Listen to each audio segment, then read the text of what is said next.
A BBC article just dropped. And if you work in IT or know someone who does, you need to understand what it's saying. Today we're going to decode it. $300 billion.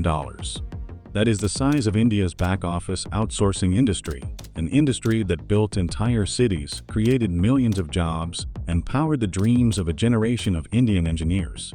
But in early 2025, something happened that sent shockwaves through every IT park from Bengaluru to Hyderabad.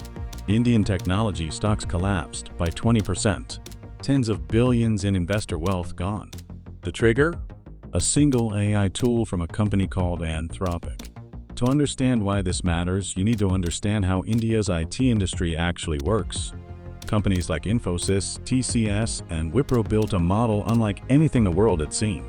They hired millions of India's brightest engineers and offered their services to Western companies, banks in New York, oil firms in London, retailers in Sydney, at a fraction of local costs.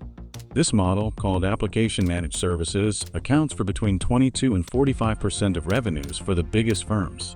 And it didn't just create IT jobs. It built the Indian middle class. Then came February 2025. Anthropic released a new agentic AI tool, claiming it could automate key legal, compliance, and data processes. For Indian IT firms, that wasn't a product launch. It was a direct attack on their core business. If AI can do in seconds what took a team of 50 engineers a week, who needs the team? Jefferies, one of the world's top investment banks, says the damage is structural. Indian IT firms currently charge by the hour. AI does the work faster, meaning fewer billable hours, meaning less revenue. Jefferies predicts 3% lower revenue growth every year for 5 years, and zero growth beyond 2031. Meanwhile, hiring is expected to grow by just 2.3% in 2026.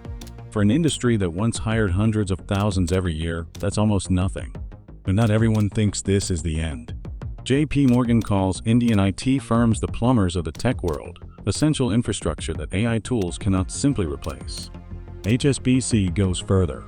Their report, Software Will Eat AI, argues that enterprise software running banks, hospitals, and oil companies has been built over decades to be nearly error-free. AI has never been trained on this private, institutional code.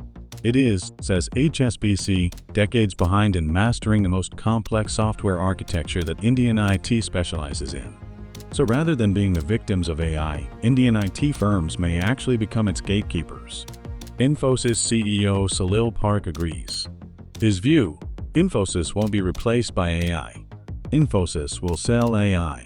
The way IT firms build clients is already shifting from hours worked to outcomes delivered. This is ultimately healthier. But in the short term, it compresses revenues. Analysts at Novama Institutional Equities put it plainly: the pain is now. The gains come later. This isn't just about stock markets. India's IT industry represents 80% of the country's total technology exports.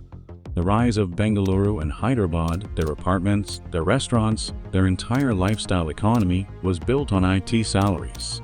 If entry-level jobs disappear, the impact won't be felt on trading screens alone.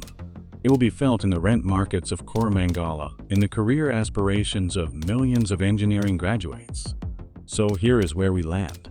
India's IT industry will not be destroyed, but it will be deeply disrupted. The winners will be the firms that pivot from maintenance to advisory, from execution to strategy, from labor to intelligence. As the BBC article frames it, Indian IT firms won't emerge unscathed from this once-in-a-lifetime technological shift. But unscathed is not the same as destroyed. India's IT story is not over. It is entering its most important chapter. If this breakdown helped you understand the story, subscribe and hit the bell. We decode the news that actually matters. No noise, just analysis.